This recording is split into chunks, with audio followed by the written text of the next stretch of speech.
যারা বিভিন্ন ধর্ম বর্ণের মানুষকে হয়রান করে না তাদেরকে এখন বলা হচ্ছে জালেম। তো মাঘ মাসে যে অনেকের মাথা গরম হয়ে গেছে, এরা চৈত্র মাসে কি করবে? এই দৃশ্য দেখে অনেকে নার্ভাস। রাজার ছেলে রাজা হবে, বংশানুক্রমিক পরিবারতান্ত্রিক রাজনীতি এই দেশে আর চলবে না। এই দেশে রাজনীতি হবে মেধা এবং যোগ্যতার ভিত্তিতে, রাজনীতি হবে দেশপ্রেমের প্রমাণের মাধ্যমে। এদেশে কোনো আধিপত্যবাদী রাজনীতি আর চলবে না। হ্যাঁ, আমাদের প্রতিবেশী সহ সারা দুনিয়ার সাথে আমাদের চমৎকার সম্পর্ক থাকবে। সেই সম্পর্ক হবে সমতা এবং মর্যাদার ভিত্তিতে। অমর্যাদাকর কোনো সম্পর্ক আমরা কোনো দেশের সাথে চাই না। আমরা মাথা উঁচু করে দাঁড়াতে চাই। হ্যাঁ মানে পুরানা রাজনীতিকে লাল কার্ড। যেই রাজনীতি মানুষ খুন করে, যেই রাজনীতি আয়নাঘর তৈরি করে, যে রাজনীতি দেশপ্রেমিক নেতাদেরকে খুন করে, যেই রাজনীতি আমার দেশের সমস্ত সম্পদ লুণ্ঠন করে, যেই রাজনীতি রাজনীতিবিদদের জন্য ব্যবসার উপাদানে পরিণত হয়, এই জন্য আমরা সবাই গণভোটে হা বলবো ইনশাল্লাহ। হা চিহ্নতে আমরা সিল বসাবো। বিড়ালের হাতে গুস্ত পাহারা দেওয়ার দায়িত্ব দিবেন? এরা রাষ্ট্রের জনগণের মান, জান এবং ইজ্জতের নিরাপত্তা এরা দিবে? এখনই দিচ্ছে না, তখন দিবে?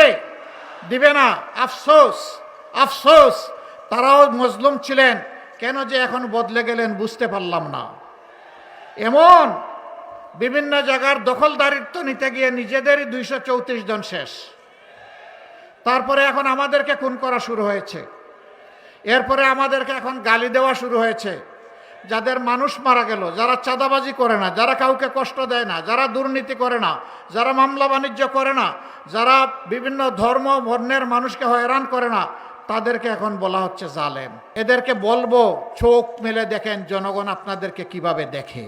আজকে যুবকদের উত্থান শুরু হয়েছে পরিবর্তনের পক্ষে, নতুন বাংলাদেশের পক্ষে। মা বোনদের উত্থান শুরু হয়েছে পরিবর্তন এবং নতুন বাংলাদেশের পক্ষে।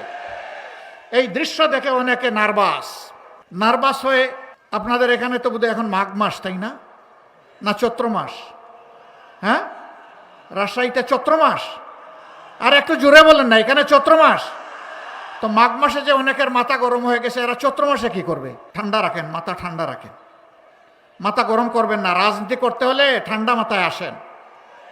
আপনি রেগে গেলেন তো হেরে গেলেন। হ্যাঁ, এটাই হেরে যাওয়ার পূর্বাভাস। শুরু হয়ে গেছে অলরেডি। 5টা বিশ্ববিদ্যালয়ের তরুণরা জানিয়ে দিয়েছে লাল কার্ড। আগামী 12 তারিখে হবে ফেসিবাদের বিরুদ্ধে লাল কার্ড।